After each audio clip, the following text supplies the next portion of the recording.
আসসালামু আলাইকুম। আশা করি আপনারা সবাই সুস্থ এবং ভালো আছেন।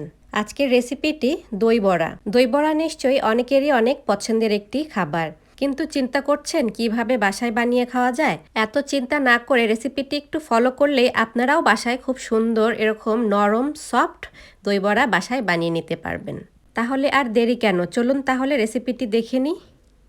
এখানে আমি 1 কাপ মাসকলাইয়ের ডাল গতরাত্রে ভিজিয়ে রেখেছিলাম। এগুলোর পানি আমি ঝরিয়ে নিয়েছি।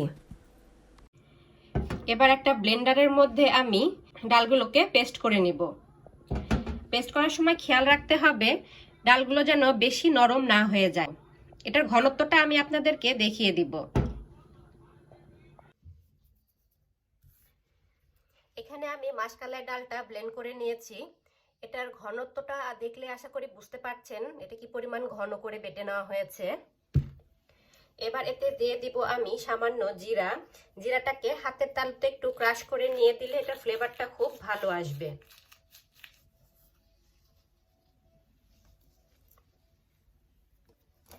এবার এতে দিয়ে দিব স্বাদমতো লবণ আর খুব সামান্য বেসন। এটার মেজারমেন্ট যদি বলেন তাহলে এটা 1 টিস্পুন হবে। সো আমি এখন এটাকে খুব ভালো করে মিক্সড করে নিব।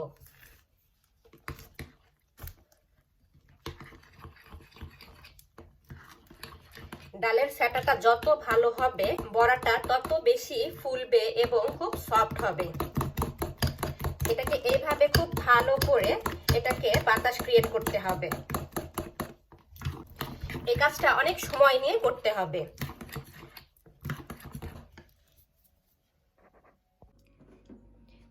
এখানে একটা বলে আমি পানি নিয়ে নিয়েছি। পানির টেম্পারেচার রুম টেম্পারেচার। হ্যাঁ, এই পানিটা খুব ঠান্ডাও হতে হবে না বা গরমও হতে হবে না, নর্মাল পানি নিতে হবে। আর এখানে দিয়ে দিব আমি হিং। আপনারা যদি কেউ হিংয়ের ফ্লেভারটা পছন্দ না করেন তাহলে এটা স্কিপ করতে পারবেন। আমার কাছে হিংয়ের ফ্লেভারটা খুবই ভালো লাগে, সেজন্য আমি হিংটা কখনোই এটা মিস করি না। সো হিংটা আমি দিয়েছি 1/2 টিস্পুন। পানিটাকে একটু ভালো করে মিক্সড করে নিব।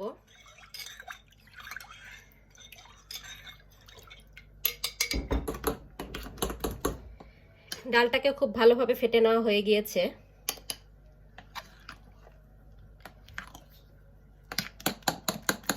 ফেটতে ফেটতে আপনারা বুঝবেন যে এটা অনেক ফাঁপা ফাঁপা হয়ে যাবে এবং খুব হালকা হয়ে যাবে। তখনই বুঝবেন যে এটার ফ্যাটাটা হয়ে গিয়েছে। আর তারপরেও যদি না বুঝেন তাহলে, আর যারা নতুন তাদেরকে আমি বলে দিচ্ছি, যদি না বুঝতে পারেন তাহলে এরকম সামান্য একটু পানির মধ্যে ছেড়ে দেখবেন যে এটা ভাসছে কিনা। যদি এরকম ভাসে তাহলে ভাববেন যে হ্যাঁ আপনার ব্যাটারটা রেডি। সো তেলটা গরম হয়ে এসেছে। এইভাবে করে করে আমি তেলের মধ্যে ছেড়ে দিব।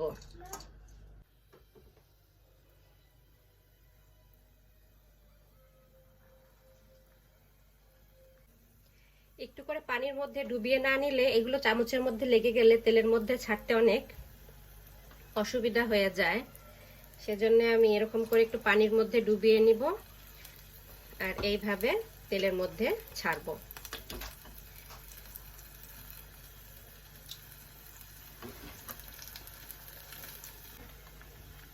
সেটাকে এভাবে সুন্দর করে উল্টিয়ে পাল্টিয়ে সব দিকে খুব সুন্দর করে ভেজে নিতে হবে।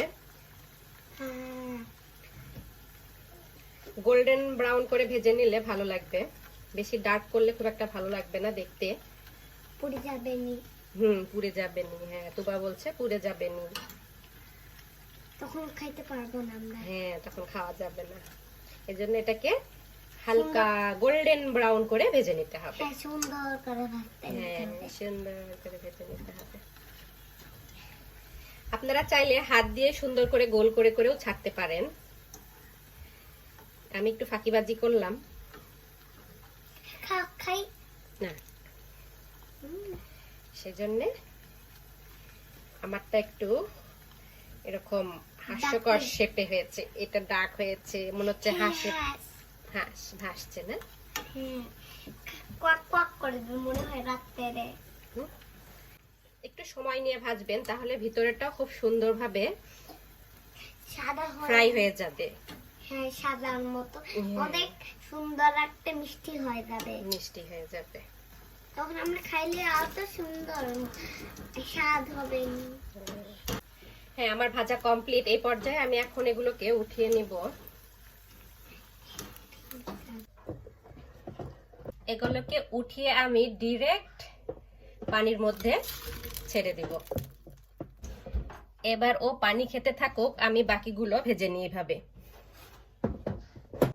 আবারও খুব ভালো করে ফেটে নিচ্ছি। দেওয়ার আগে এভাবে একটু ফেটে নিয়ে দিলে বড়াগুলো খুব সুন্দর ফ্লাপি হবে। সো এই যে আবারও আমি দিয়ে দিচ্ছি। ডাক হয়ে যাবে আবার। এবার ডাক বানাবো না, সুন্দর সুন্দর করে গোল গোল করে দিব। হ্যাঁ, এই দেখো, এই দেখো, দেখছেন? এই দেখো, এরকম করে পানির মধ্যে নিবা। হ্যাঁ, এরকম করে দিলেই দেখবা যে সুন্দর গোল গোল হবে।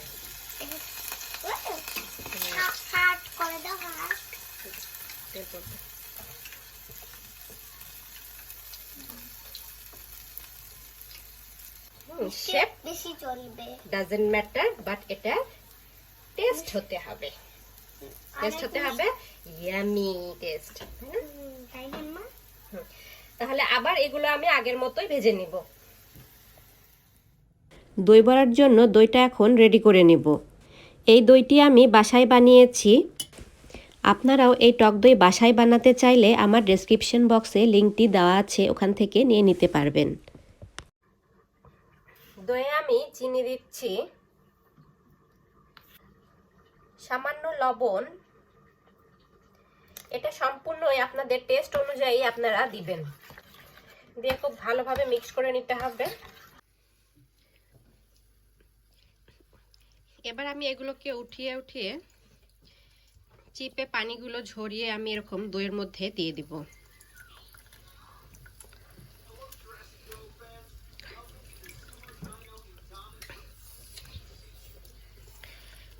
নিঃসন্দেহে কোনো প্রকার ভেতরে গোঠা বা শক্ত কোনো কিছুই নেই। খুব সুন্দর সফট এবং ফ্লাপি হয়েছে। এবার এপাশে যেগুলো ভাজা হয়ে গিয়েছে সেগুলোকে আমি উঠিয়ে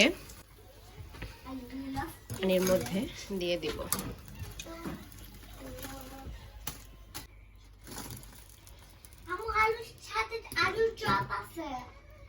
আজকে আমি সম্পূর্ণগুলো বানাবো না,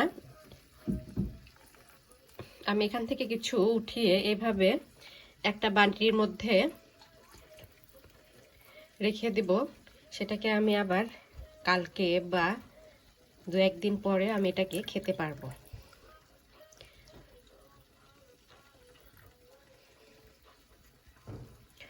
এটা এখন একটু গরম আছে, সো এটা যখন ঠান্ডা হয়ে যাবে সেই পর্যায়ে আপনি এগুলোকে ফ্রিজে রাখতে পারবেন।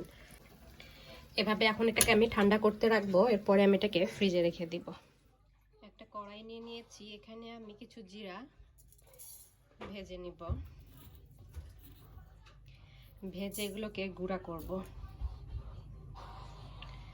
ভাজা জিরার গুঁড়া দই বড়াতে ফ্লেভারটা অনেক বাড়ায় দেয়। খুব বেশি ভাজা যাবে না, তাহলে আবার পোড়া পোড়া একটা গন্ধ চলে আসবে। এর মধ্যে আমি জিরাটা ভেজে নিয়েছিলাম, সেটার মধ্যে নিয়ে নিয়েছি। এখন এটাকে আমি গুঁড়ো করে নেব। এখন আমি চাটনি বানাবো, সেজন্য আমি এখানে নিচ্ছি কাঁচামরিচ,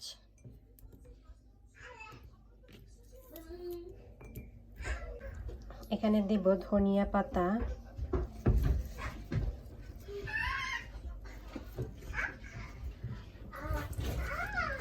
আর দিব পুদিনা পাতা। ধনিয়া পাতা আর পুদিনা পাতার মধ্যে ধনিয়া পাতাটা বেশি হবে, তার অর্ধেক হবে পুদিনা পাতা, তাহলে চাটনির ফ্লেভারটা ভালো আসবে। এখন আমি এখানে দিয়ে দিব রসুন, আদা,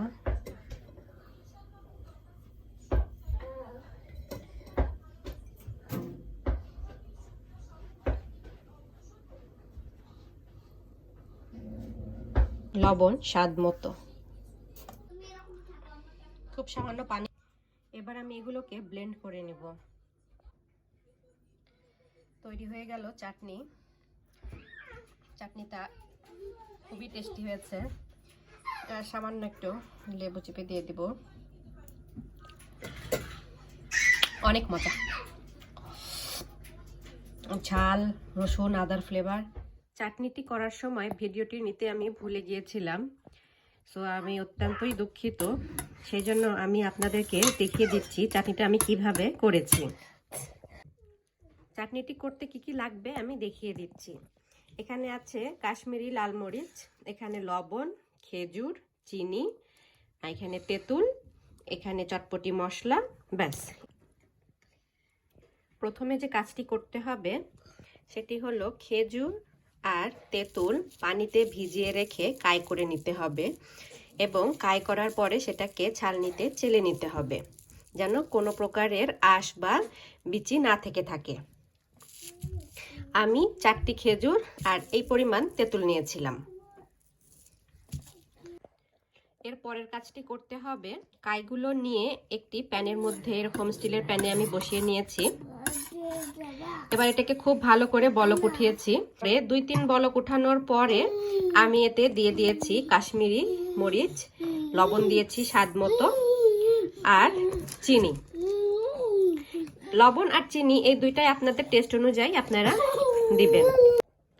এবারে চাটনিগুলো খুব ভালো করে জাল দেওয়ার পরে যখন চাটনিটা ঘন হয়ে আসবে, ওই পর্যায়ে মানে ঠিক শেষ হওয়ার আগ মুহূর্তে আমি এতে দিয়ে দিব চটপটি মশলা। সো এই চটপটি মশলা আমি কিভাবে বানিয়েছি সেটা আপনাদেরকে বলে দিচ্ছি। 1 টেবিল চামচ ধনিয়া, 1 টেবিল চামচ জিরা, আর 1 চা চামচ পাঁচফোড়ন। হ্যাঁ, এই 3টা জিনিস খুব ভালো করে টেলে নিয়ে আমি গুঁড়া করে নিয়েছি। এই হয়ে গেছে আমার চটপটি মশলা। সো এটা আপনি ছিটিয়ে দিয়ে দিবেন।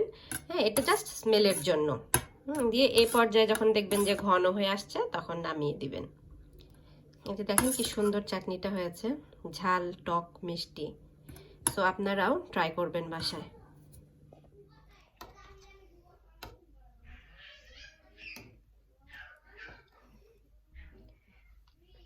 হালকা একটু ভেঙে নেবেন, তাহলে এর ভিতরে দইগুলো খুব ভালোভাবে, এগুলো কিন্তু দইয়ের মধ্যে দেওয়ার পরে আবারও কিন্তু খুব সুন্দর ফুলে গিয়েছে। আমি আসলে কথা বলতে পারতেছি না, আমার মুখে পানি চলে আসতেছে। এরকম করে হালকা একটু আমি ভেঙে নিলাম। এর উপরে দিয়ে দিব দই। এবার এখানে দিব লাল মরিচ, লাল মরিচের গুঁড়া, জিরা গুঁড়া যেটা করে রেখেছিলাম সেটা দিয়ে দিব।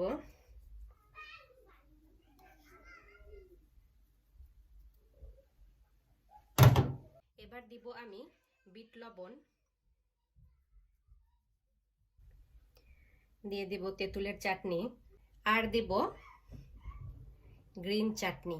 দেখতেই পাচ্ছেন, আর বলার কিছু নেই, এখন শুধু খাওয়ার পালা। এই ছিল আজকের দই বড়ার রেসিপি। আশা করি আপনাদের সবার খুব ভালো লেগেছে। ভিডিওটি খুব সহজ করে দেখানোর চেষ্টা করেছি যেন আপনাদের অনেক সুবিধা হয়। আশা করছি আপনাদের বুঝতে কোনো সমস্যা হয় নাই।